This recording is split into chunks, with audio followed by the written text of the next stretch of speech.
ہم صاحب ایک سوال عام طور پہ لوگوں کے ذہن میں ابھرتا ہے، وہ یہ کہ عام طور پہ ہم یہ دیکھتے ہیں کہ مسلمان جب بھی پوچھا جائے کہ آپ مسلمان ہیں تو جواب میں کہا جاتا ہے جی میں مسلمان ہوں، لیکن پھر یہ سوال ہوتا ہے کہ کون سے مسلمان ہیں، حنفی ہیں، شافعی ہیں، پھر اس کے بعد مزید تفصیلات طلب کی جاتی ہیں، دیوبندی ہیں، بریلوی ہیں، اہل حدیث ہیں۔ سوال میرا آج آپ سے یہ ہے کہ یہ بتائیے گا کہ یہ مذہب کو سمجھنے کے بعد جو مکاتب فکر وجود میں آتے ہیں ان کی کیا حقیقت ہے؟ کیا وہ کوئی محمود چیز ہے، فطری چیز ہے؟ مکتب فکر اور مسلک اور فرقے میں کیا فرق ہوتا ہے؟ اور مسلمانوں کو جب وہ کسی عالم سے متاثر ہوں، اس کے افکار کو اپنائیں، تو کیا اپنی شناخت کو اس کی فکر سے ہم آہنگ کر کے اس کو لوگوں میں بیان کرنا چاہیے؟ یہ فرقے کیا ہیں، مکتب فکر کیا ہے، ان میں سے کیا چیز شنی ہے، کیا چیز فطری اور محمود ہے؟ اس دنیا میں انسان کو اس طرح بنایا گیا ہے کہ وہ اپنی شناخت کے مختلف پہلو پیدا کرتا رہتا ہے۔ ہم سب آدم و حوا کی اولاد ہیں، اللہ تعالیٰ نے یہی بات بتائی ہے، علم و عقل بھی اسی کو مانتے ہیں۔ اس لحاظ سے سب بھائی، گورے ہوں، کالے ہوں، زرد ہوں، دنیا میں جتنی اقوام بستی ہیں، وہ قبائلی معاشرے میں رہ رہے ہوں، وہ ریاستوں میں رہ رہے ہوں، ترقی یافتہ ہوں، دور قدیم کے ہوں، سب کے سب آدم کی اولاد ہیں، اور اس لحاظ سے ان کی اصل پہچان ظاہر ہے کہ انسان ہے۔ لیکن اللہ تعالیٰ کہتے ہیں کہ میں نے انسان کی فطرت میں یہ داعیہ رکھا ہے کہ وَجَعَلْنَاكُمْ شُعُوبًا وَقَبَائِلَ لِتَعَارَفُوا، یعنی انسان قبیلوں میں، گروہوں میں بٹتا ہے، اس کی قریبی شناختیں پیدا ہوتی ہیں۔ اگر آپ غور کریں تو یہی قریبی شناخت ہے جو سب سے پہلے ہمارے اعزاء اقربا کے حوالے سے پیدا ہو جاتی ہے۔ دنیا میں جتنے لوگ ہیں، اگر آپ غور کر کے دیکھیں تو حقیقت کے اعتبار سے وہ انسان ہے، آدم کی اولاد ہے، سب بھائی ہیں، لیکن وہ بھائی جو قریب میں ہوتا ہے، وہ بیٹا جو ہمارے ہاں پیدا ہوتا ہے، وہ ہستیاں جن کو ہم والدین کہتے ہیں، تو قریبی تعلق ہماری شناخت ان سے متعلق کر دیتا ہے۔ اس سے برادریوں کی شناختیں بن جاتی ہیں، پھر اس کے بعد اس کے پیچھے تاریخ بننا شروع ہو جاتی ہے، تو یہ شناختیں محکم ہو جاتی ہیں۔ لیکن یہ ساری شناختیں جو عام طور پر لوگ اپنے لیے اختیار کرتے ہیں، یہ گوارا کی جا سکتی ہیں۔ مذہبی شناخت انسان کی ایک ہی ہے، اور وہ کیا ہے؟ وہ اسلام۔ یعنی اللہ تعالیٰ نے یہ بتایا ہے کہ میں نے کبھی کوئی دو دین نہیں بھیجے، میری ہدایت فطرت میں ہے، وہ بھی اسلام ہے، اور میری ہدایت جو انبیاء علیہم السلام کے ذریعے سے پہنچی ہے وہ بھی اسلام ہے۔ اس کو خاص طور پر موضوع بنا کر قرآن مجید میں یہ اعلان کر دیا گیا ہے کہ ان الدین عند اللہ الاسلام، اللہ کے ہاں کوئی دو دین نہیں رہے، ایک ہی دین اللہ تعالیٰ نے آدم علیہ السلام سے لے کر محمد الرسول اللہ تک بھیجا ہے۔ وہ کون سا دین ہے؟ وہ اسلام ہے۔ خود مسلمانوں کو یہ بتایا گیا ہے کہ تمہارا یہ نام مسلمان تو یہود سے اور نصارہ سے بہت پہلے ان سب کے ابوالآباء آدم نے، حضرت ابراہیم نے رکھ دیا تھا۔ یعنی تم سب بنی اسماعیل کو خطاب کر کے کہا ہے رسالت میں آپ صلی اللہ علیہ وسلم کی قوم کو کہ تم سب کے سب کون ہو؟ ابراہیم کی اولاد ہو نا، تو تمہارے باپ نے تمہارا نام مسلمان رکھا تھا۔ ملت ابیکم ابراہیم سماکم المسلمین، اس نے تمہارا نام مسلمان رکھا۔ مسلمان کس کو کہتے ہیں؟ یہ مسلم جو اسلام کو اپنے دین کے طور پر اختیار کرتا ہے۔ تو اس وجہ سے مذہبی شناخت میں تو ادنا درجے میں بھی کسی اور چیز کو گوارا نہیں کرنا چاہیے۔ یعنی جب آپ سے آپ کا مذہب پوچھا جاتا ہے تو وہ اسلام ہے۔ اب ظاہر ہے کہ اسلام کے فہم میں یا جو اسلام کے ماخذ ہیں ان کی تفہیم تبیین میں اختلافات ہو جاتے ہیں۔ یہ بھی بالکل انسانوں کی فطرت کے مطابق ہے۔ اس دنیا میں اللہ تعالیٰ نے انسان کو بنایا اس طرح ہے کہ چیزوں کو دیکھنے کے زاویے، پرکھنے کے زاویے، ان کو قبول کرنے کے زاویوں میں بہت کچھ فرق ہو جاتا ہے۔ یعنی سب لوگ مان رہے ہوتے ہیں اللہ، لیکن اللہ ہی کا تصور قائم کرتے ہوئے 10 قسم کے نقطہ نظر بن جاتے ہیں۔ سب لوگ مان رہے ہوتے ہیں کہ قیامت میں ہمیں جواب دہ ہونا ہے، لیکن قیامت کی تصویر لوگوں کے ہاں ذرا مختلف بننا شروع ہو جاتی ہے۔ پھر اللہ کی کتابیں آتی ہیں۔ اب قرآن مجید اللہ کی آخری کتاب ہے۔ یہ کتاب جن الفاظ میں نازل ہوئی، جس طرح اللہ تعالیٰ نے دی، ویسی ہی محفوظ ہے۔ اس کے باوجود ہم دیکھتے ہیں کہ اس میں اختلافات ہو جاتے ہیں۔ تو یہ اختلافات جب کبھی بڑی شخصیات پیدا ہوتی ہیں تو یہ سمٹتے ہیں۔ یعنی ایک تو یہ ہے نا کہ میں نے پڑھا میری ایک رائے بن گئی، زید نے پڑھا اس کی ایک رائے بن گئی، بکر نے پڑھا اس کی ایک رائے بن گئی، اور اس طرح ہزاروں لوگوں نے. لیکن یوں نہیں ہوتا، بلکہ ہر علم و فن میں بعض ایسے غیر معمولی لوگ پیدا ہو جاتے ہیں کہ جن کی پھر لوگ اتباع کرنا شروع کر دیتے ہیں. یعنی وہ ان کی بات کو زیادہ قوی سمجھتے ہیں، ان کے استدلال کو زیادہ قوی سمجھتے ہیں، اور آہستہ آہستہ ایسا اعتماد پیدا ہو جاتا ہے کہ لوگ کسی ایک بڑے شخص یا چند بڑے اشخاص کو اپنا رہنما مان لیتے ہیں. یہ سیاست میں بھی ہوتا ہے، یہ دوسرے علوم میں بھی ہوتا ہے، طب میں، فلسفے میں، سیاست میں، سماجیات میں، ہر جگہ یہ چیز ہوتی ہے. مذہبی فکر میں بھی یہ چیز ہو جاتی ہے. یعنی آپ کا ایک اپروچ ہے چیزوں کو دیکھنے کا، وہ بعض لوگوں کو پسند آتا ہے. اب مثلا امام ابو حنیفہ ہیں، ان کا ایک خاص اپروچ ہے. ایسے امام شافعی کے اپنے کچھ امتیازات ہیں. اسی طرح کا معاملہ امام مالک، امام احمد بن حنبل کا ہے اگر قانون کے لحاظ سے دیکھیں. مفسرین میں دیکھیں، امام راضی ہیں، ابن کثیر ہیں، زمخشری ہیں، ہمارے دور حاضر کے بہت جلیل القدر مفسرین ہیں. تو ذرا اپنا اپنا ایک زاویہ نظر پیدا ہو جاتا ہے. اس زاویہ نظر کے نتیجے میں وہ چیز بنتی ہے جس کو ہم مدارس سے فکر کہتے ہیں، سکولز آف تھاٹ. اس میں بھی کوئی حرج کی بات نہیں. یہ دنیا کے ہر علم و فن میں ہوتے ہیں، لیکن اس کو علم کی دنیا تک محدود رہنا چاہیے. یعنی یہ جو مدارس ہیں یا مدارس سے فکر ہیں، انسان ان کے حوالے سے بعض اوقات اپنا تعارف بھی کراتا ہے، اپنے نقطہ نظر کی تفہیم کے لیے بھی یہ تعبیر اختیار کر لیتا ہے. تو اس میں بھی کوئی حرج کی بات نہیں. یعنی ایک آدمی یہ کہتا ہے کہ مثال کے طور پر میں جان لاک کے فطرت کی بنیاد پر جو چیزیں وجود میں آتی ہیں اس تصور کو مانتا ہوں. تو دسیوں ہزاروں لوگ مانتے ہوں گے، تو اس کے نتیجے میں ایک مدرسہ فکر بن جاتا ہے. اس میں بھی کوئی حرج کی بات نہیں ہے کہ ٹھیک ہے. فرقہ کب بنتا ہے؟ فرقہ اس وقت بنتا ہے کہ جب آپ معاملہ یہاں سے اٹھا دیتے ہیں. یعنی معاملہ یہ نہیں ہوتا کہ میں اس کو ایسے سمجھتا ہوں، میرا استدلال یہ ہے، دوسرے کے استدلال میں یہ غلطی ہے.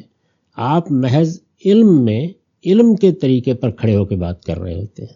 یہ مدرسہ فکر کی زبان ہے، اس سے کوئی خرابی نہیں پیدا ہوتی، بلکہ علم اس سے بڑھتا ہے، اور علم میں تنظیم پیدا ہوتی ہے، اور ایک شناخت آہستہ آہستہ لوگوں کو مجتمع کرتی چلی جاتی ہے، اور اس سے ایک وزن پیدا ہوتا ہے بات میں. تو اس میں کوئی حرج کی بات نہیں. یہ تو آپ طب میں دیکھ لیں، آپ سماجیات میں دیکھ لیں، عمرانیات میں دیکھ لیں، کسی فن علم کو آپ پڑھیں تو فوری طور پر آپ کو معلوم ہو جاتا ہے کہ اس میں یہ 10، 12، 5، 4، 3، 2 یہ مدارس سے فکر ہیں. ان کے سوچنے کا انداز یہ ہے، استدلال کا انداز یہ ہے. جس وقت آپ یہ کہتے ہیں کہ یہ کوئی اب ایسی چیز آ گئی ہے کہ کفر، شرک، ضلالت، گمراہی، سب کے فیصلے اس کی روشنی میں ہوں گے، اور اپنے بارے میں یہ پروپیگنڈا شروع کر دیتے ہیں. دوسروں کی بات کو آخری درجے میں غلط قرار دینا، ان کو کفر کا، شرک کا، اس طرح کی چیزوں کا مرتکب قرار دے کے الگ کرنے کی کوشش کرنا، جمعہ جماعت کو الگ کر لینا، یہ فلاں کے پیچھے نماز نہیں ہوگی، یہ نہیں ہوگا، وہ نہیں ہوگا. یہ چیز ہے جو فرقہ بندی کی ذہنیت پیدا کرتی ہے. یہ انتہائی مذموم چیز ہے، انتہائی قابل مذمت چیز ہے. اس سے اللہ کی پناہ مانگنی چاہیے. اس طرح کے فرقے جب بنتے ہیں تو وہ کسی جمعیت کو پارا پارا کر دیتے ہیں، اور نوبت وہاں تک پہنچ جاتی ہے کہ وہ گویا خدا کے مقابلے میں بھی کھڑے ہو جاتے ہیں. اب یہ بات کہ ہمیں تحقیق کرنی ہے، ہمیں چیزوں کو دیکھنا ہے، ہمیں کھلے دل کے ساتھ چیزوں کو پڑھنا ہے، یہ آہستہ آہستہ معدوم ہونی شروع ہو جاتی ہے. جب تک آپ ایک مدرسہ فکر کے ساتھ وابستہ ہیں تو اس کے ساتھ وابستگی بربنائے حق اور بربنائے استدلال ہوتی ہے. آپ ہر وقت اس کے لیے تیار رہتے ہیں کہ تمام مکاتب فکر کے اکابر علماء، اس کے ماہرین، یہ سب ہمارے ائمہ ہیں، سب ہمارے لیے قابل احترام ہستیاں ہیں. ہم ان سب سے استفادہ کرتے ہیں، تو سب کو آپ احترام کی نظر سے دیکھتے ہیں. یعنی زاویہ نظر کا فرق ہو سکتا ہے، لیکن جب آپ فرقہ بن جاتے ہیں تو پھر آپ دوسروں پر فتوے لگاتے ہیں، ان کو گمراہ قرار دے دیتے ہیں، ان کے خلاف پروپیگنڈا کرتے ہیں، اور اس طریقے سے ایک ایسی فضا بنانے کی کوشش کرتے ہیں کہ بجائے اس کے کہ پوری امت محمدیہ کی وحدت سامنے آئے، آپ اس کو پارا پارا کرنے کا ذریعہ بن جاتے ہیں. تو یہ وہ چیز ہے جس کو قرآن مجید نے اس طرح بیان کیا کہ ہم نے جب پیغمبروں کو دین دیا تو انہیں ہدایت کی کہ انقیم الدین، پورے خلوص کے ساتھ اس دین کے ساتھ وابستہ رہو، اسے اختیار کیے رکھو، اس پر قائم رہو، یہ ہدایت کی اور کہا وَلَا تَتَفَرَّقُوا فِيهِ، اس میں فرقے نہ بن جاؤ. یعنی یوں نہ کرو کہ یہ کہے کہ باقی سب گمراہ، وہ کہے کہ باقی سب کے سب ضلالت پر یا سب کے سب جہنمی. یہ کوئی طریقہ نہیں ہے. اس وقت بھی اگر آپ دیکھیں، معافی جی، اس وقت بھی اگر آپ دیکھیں تو اس میں کیا حرج کی بات ہے کہ ایک آدمی یہ کہتا ہے کہ علماء دیوبند کا اس معاملے میں یہ نقطہ نظر ہے، یا وہ یہ کہتا ہے کہ شاہ ولی اللہ کے گھرانے کا اس معاملے میں یہ زاویہ ہے، یا وہ یہ کہتا ہے کہ ہمارے زمانے میں جن لوگوں نے سیاسی اسلام کی تعبیر پیش کی ہے، جیسے مولانا سید اللہ صاحب مودودی ہیں یا سید قطب ہیں یا اور لوگ ہیں، وہ اس چیز کو اس زاویے سے دیکھتے ہیں. یعنی احترام کے ساتھ نام لیا جا رہا ہے، امت مسلمہ کے خدام کی حیثیت سے ذکر ہو رہا ہے، لیکن آپ ان کا نقطہ نظر دیانتداری سے بیان کر کے اس کی غلطی واضح کرتے ہیں یا اپنا اس سے اختلاف بیان کر دیتے ہیں. ٹھیک، یہ علم کا طریقہ ہے. یہ مدرسہ فکر بھی اگر اس میں زیر بحث آ جائے تو کوئی قیامت نہیں آتی. ٹھیک. لیکن جب آپ یہ کہتے ہیں کہ میں درست ہوں باقی سب لازماً غلط ہے، اور یہ کہنے کے لیے ماننے کے لیے بھی تیار نہیں ہوتے کہ یہ سب اس مسلمان امت کے علماء ہیں، سب محمد الرسول اللہ کے ماننے والے ہیں، سب اپنے اپنے زاویے سے ہم یہی گمان رکھتے ہیں کہ دیانتداری سے بات سمجھنے کی کوشش کرتے ہیں، اس میں مجھے آپ کو کسی چیز سے اختلاف ہو سکتا ہے. تو علم کے طریقے پر اگر بات کی جائے تو کبھی فرقہ نہیں بنتا. لیکن جب جہالت اس میں در آتی ہے، صفاحت پیدا ہو جاتی ہے، جب تضلیل کے فتوے اس میں داخل ہو جاتے ہیں، تب البتہ فرقہ بندی پیدا ہوتی ہے. تو فرقہ بندی سے اللہ کی پناہ مانگنی چاہیے. باقی زاویہ نظر کا فرق، اختلاف، یہ کوئی بری چیز نہیں. ٹھیک ہے، ہم سب آگے بڑھاتے ہیں اس بات کو.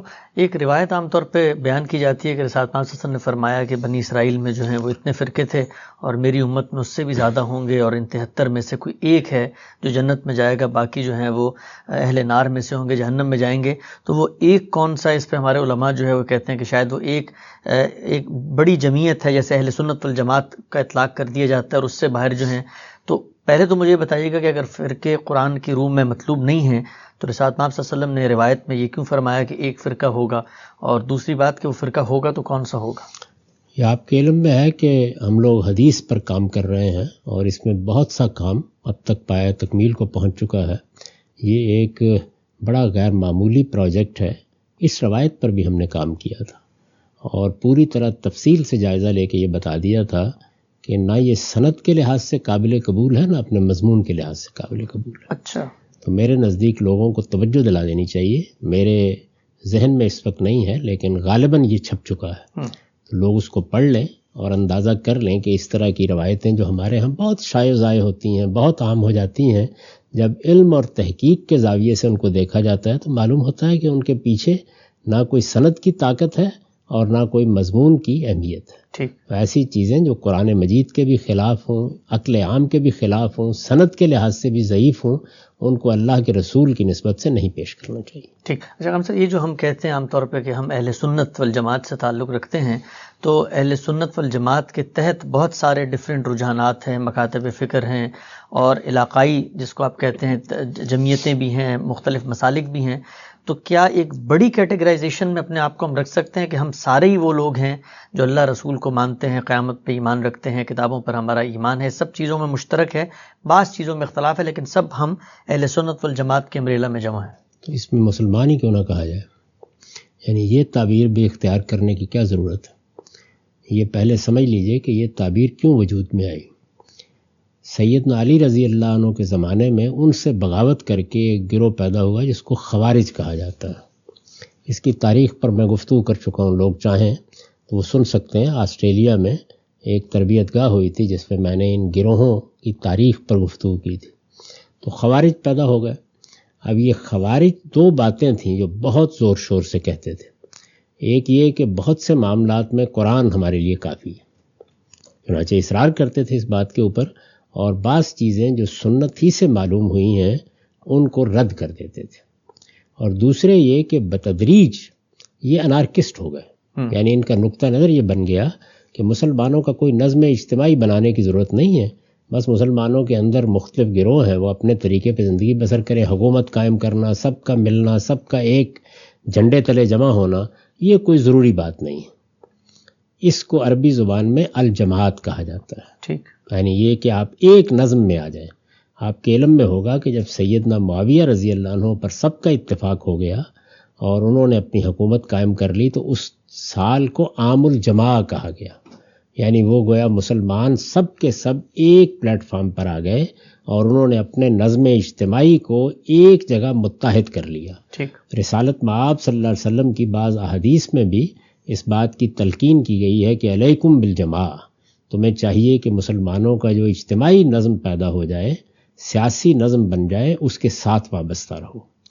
اور اسی چیز کو بعض جگہوں کے اوپر سلطان سے تعبیر کیا گیا کہ مسلمانوں کا جو بھی حکمران ہوگا یا جو اجتماعی نظم بن جائے گا اس میں افتراق یا انتشار نہیں پیدا کرنا چاہیے.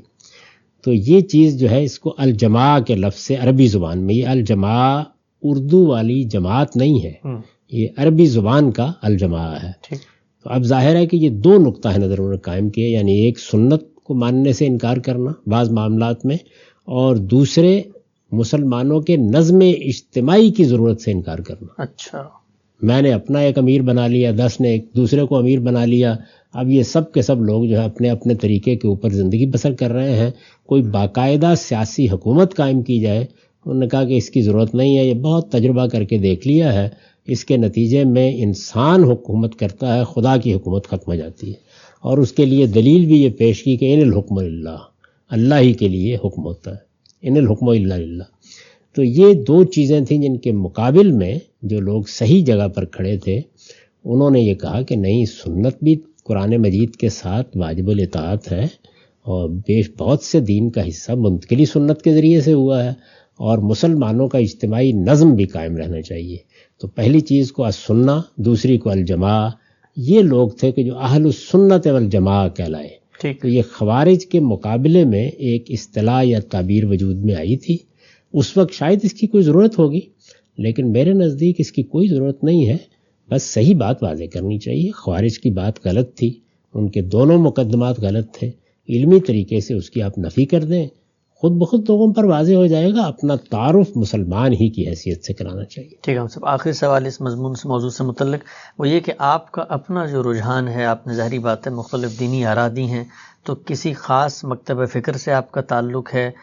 آپ سے وابستہ جو لوگ ہوں، یعنی آپ کے افکار کے اوپر اگر وہ دینی ہدایات پر عمل کرتے ہیں، آپ کی انڈرسٹینڈنگ کو درست سمجھتے ہیں، تو عام طور پہ ہم یہ دیکھتے ہیں کہ فیس بک پہ لوگ ان پہ طنز تعریض بھی کرتے ہیں کہ یہ تو غامدی فرقے کے آدمی ہیں.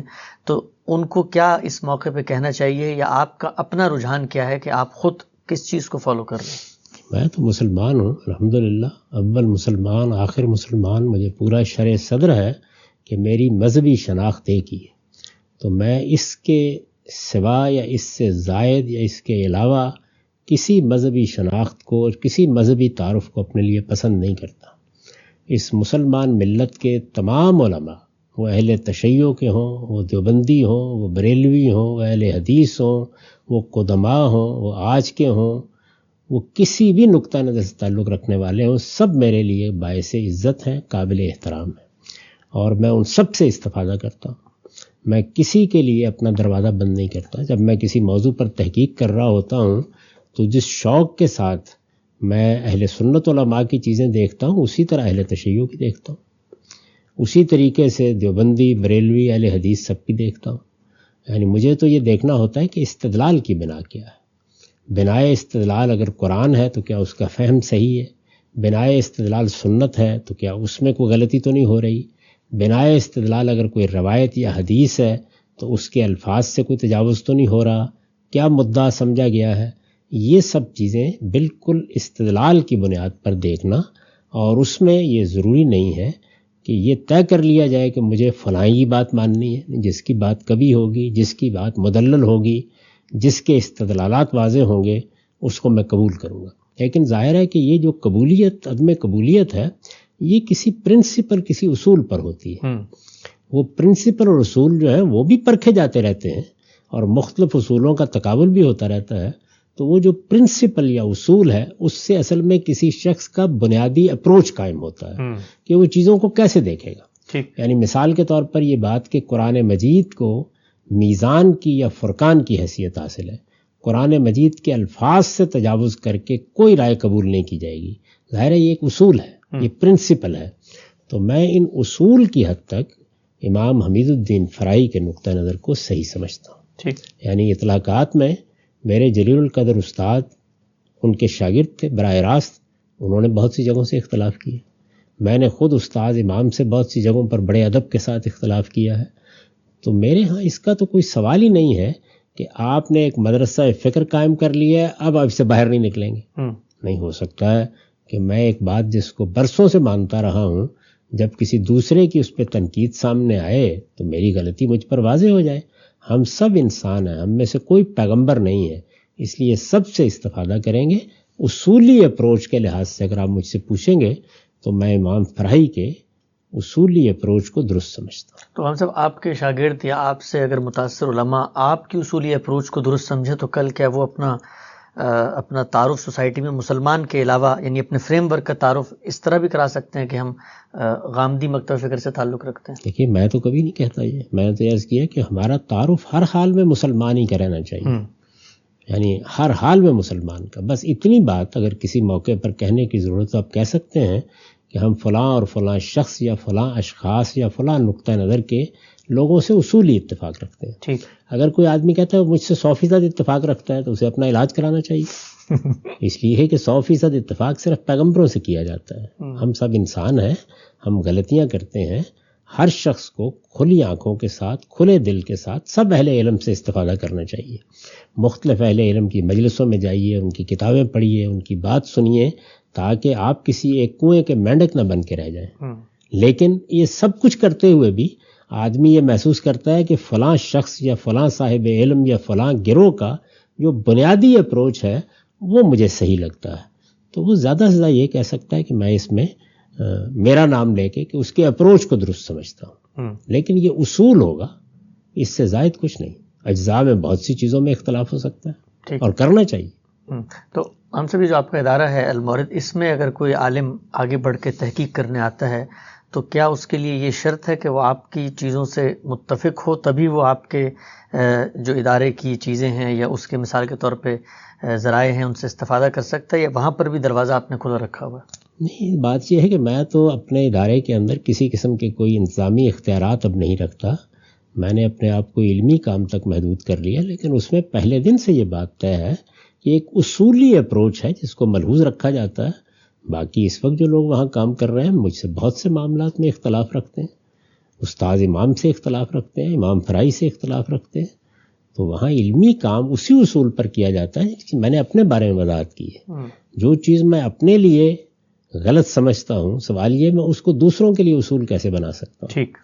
تو المورد میں یا ہمارے اداروں میں ہر جگہ یہی ہے کہ ایک اصولی اپروچ، ظاہر ہے اصولی اپروچ تو ہر جگہ ہوتا ہے، لیکن اجزاء میں آگے اس کے اطلاق میں اجتہادی امور میں بہت سے اختلافات ہوتے ہیں. اصولی اپروچ میں یہ بات طے ہو گئی کہ قرآن کو برتر مان کر بات کی جائے گی، اس کے لفظ کا دامن پکڑا جائے گا، جملے کی تالیف اور اس کے سیاق سباق سے ہٹ کر کوئی چیز نہیں کی جائے گی. یہ اصولی بات ہے. لیکن ان سب چیزوں کا ملحوظ رکھ کے ایک شخص مجھ سے بالکل مختلف نتیجے تک پہنچ جاتا ہے، پہنچ جائے، کوئی فرق نہیں پڑتا، اس بیان کرے اس کو. بلکہ آپ کو معلوم ہے کہ میرے اپنے عزیز ترین شاگرد جو میرے ساتھ اس وقت کام کر رہے ہیں، انہوں نے بعض معاملات میں مجھ سے اختلاف کیا، ان کے مقالات شائع ہو چکے ہیں، وہ ہمارے ہاں بھی موجود ہیں، لوگ ان کو پڑھ سکتے ہیں، دیکھ سکتے ہیں. ابھی حال میں مولانا عامر گزدر صاحب نے ایک تفصیلی تنقید میرے اس نقطہ نظر پر کی ہے جو میں نے اپنی کتاب میں ظاہر کیا ہے کہ میرے نزدیک جس وقت آپ قربانی کرتے ہیں تو ناخنوں کو اور بالوں کو نہیں کترواتے، یعنی ذوالحج کے 10 دنوں میں اس کو استحباب کے درجے میں رسالت مآب صلی اللہ علیہ وسلم کی ہدایت سمجھتا ہوں، اور مجھے اب بھی اس پر اطمینان ہے. انہوں نے اس پر شدید تنقید کی ہے اور بہت اچھی تنقید کی ہے.